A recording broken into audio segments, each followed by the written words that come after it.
Hey, what's up everyone? Thanks for tuning in. Today's video is going to be all about learning the gross rent multiplier formula and how you're going to be able to use that on your real estate test and in the real world as well.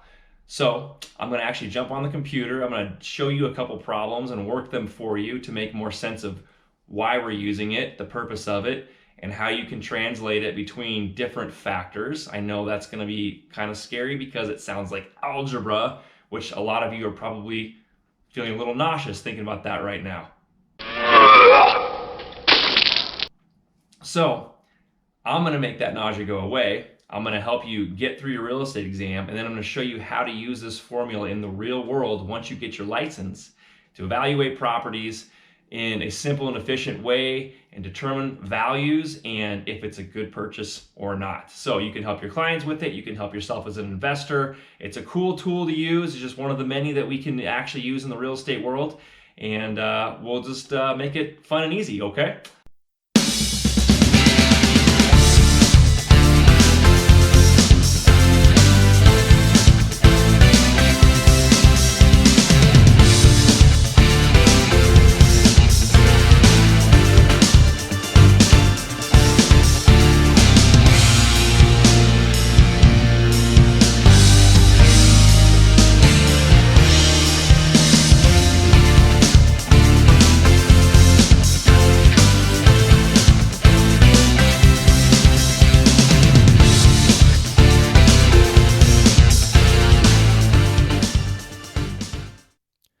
All right, let's get right on into it. Gross rent multiplier. So this is math you'll find on the real estate exam itself. So for those of you that are gearing up to take the real estate license exam, this is certainly going to help you understand the GRM.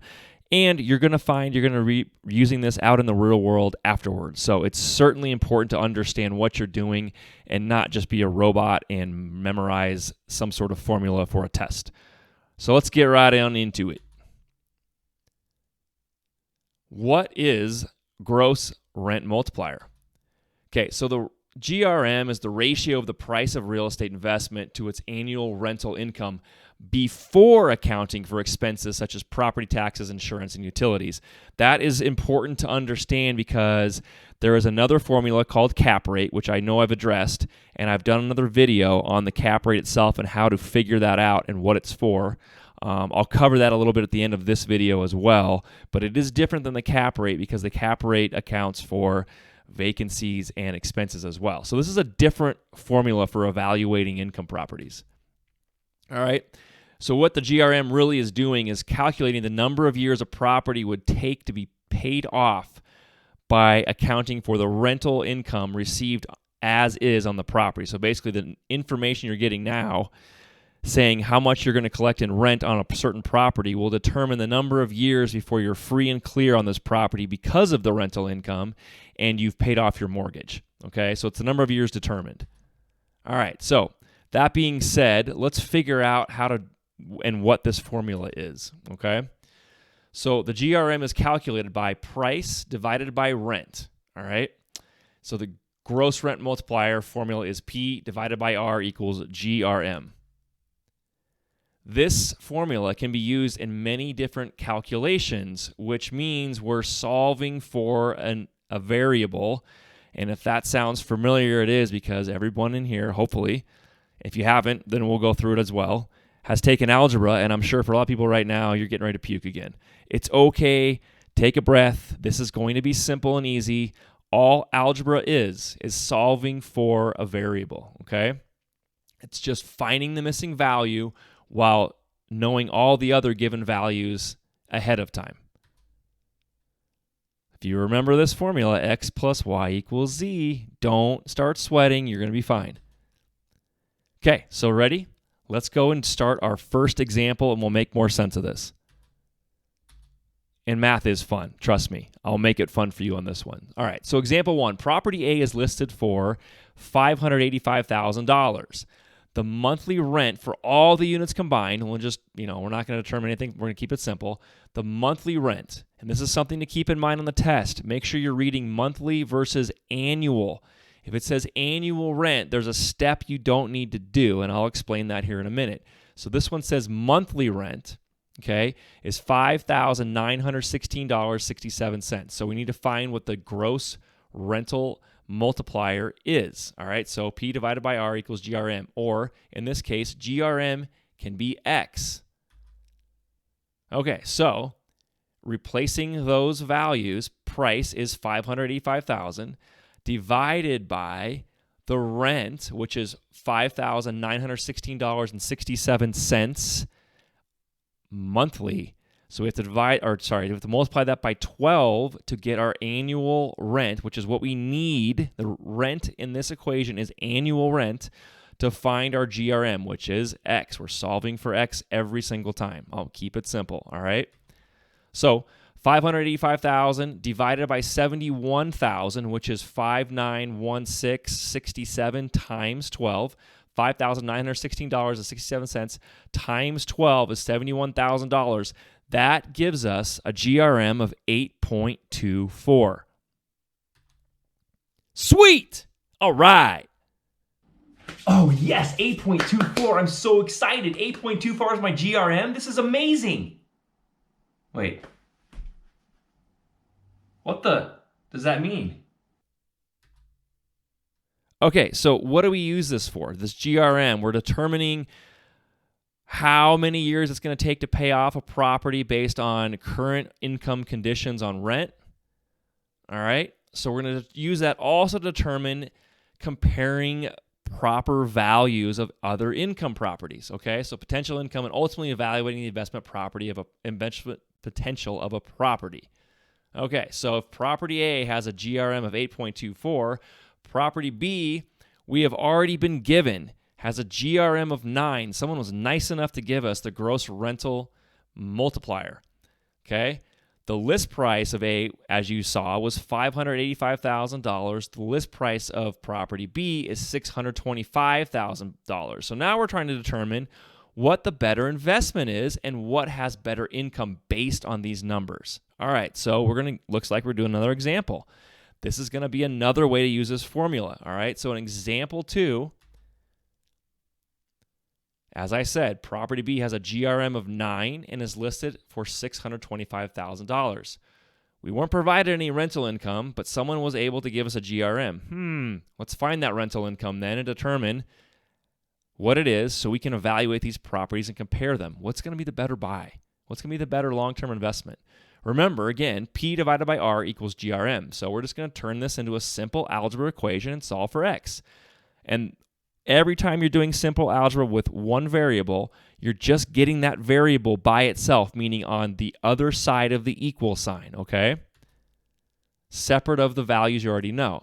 So P, again, equals 625,000. The GRM equals 9.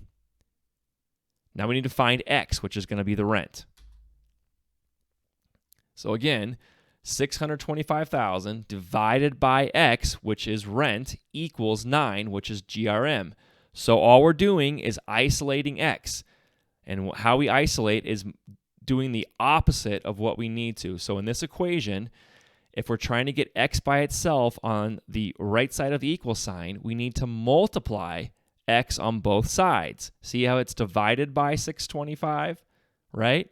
So if it's divided by on this side of the equation, in order to move it, we need to multiply, which is doing the opposite. So 625 times X on one side removes X, okay? And now we have 9 times X on the right side of the equation. All right, so we're going to do the same thing again to isolate X. So how do we move 9? We do the opposite. Well, if 9 is being multiplied by X right now, we need to divide by 9 to move it and isolate X. All right, so 9X divided by 9 and 625,000 divided by 9 equals 69,444.44, okay? That is what? That is our annual rent, okay? We solved for X based on those steps. That's our annual rent. We got to find the monthly rent so we can compare these two properties. Okay, 69,444 and 44 cents divided by 12 gives us $5,787.04. Boy, it's really tough for me to read the screen apparently. Okay, so we know that property A was $525,000 as list. It is currently bringing in more rent than this property, and it's going to take longer to pay off this property because the first GRM on property A is 8.24. The GRM on this property is 9. So property A looks like the better buy in all levels. All right. So that again is how you determine GRM and how do you use it. Okay. So again, P divided by R equals GRM. You're just basically plugging in numbers where they go, replacing those values with numbers and solving for X. It's very, very simple. Okay. Don't sweat it. You got this. If you didn't quite understand it, pause this video at any time, go back, watch it again. This is simple algebra. I know it can be complicated for some.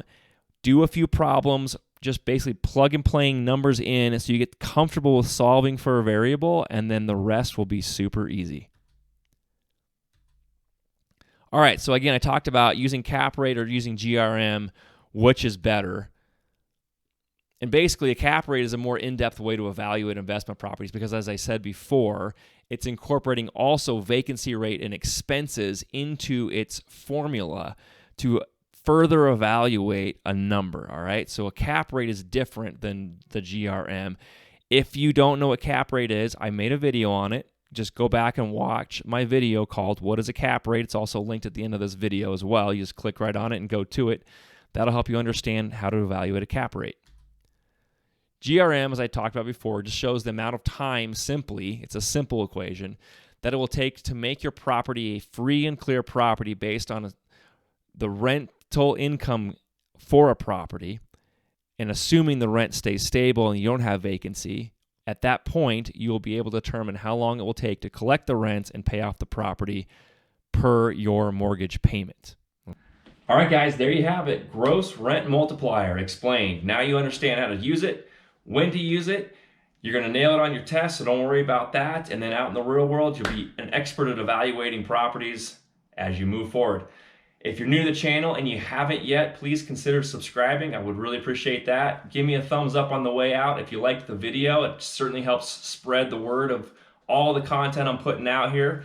Once again, check out the other stuff on the channel, especially the cap rate video. That'll help you kind of determine the difference between a gross rent multiplier and cap rate, why you would use one over the other. And that's all I got for you today. I really appreciate it. Make sure you stop back in when new videos are coming out. And until the next time, let's go house hunting.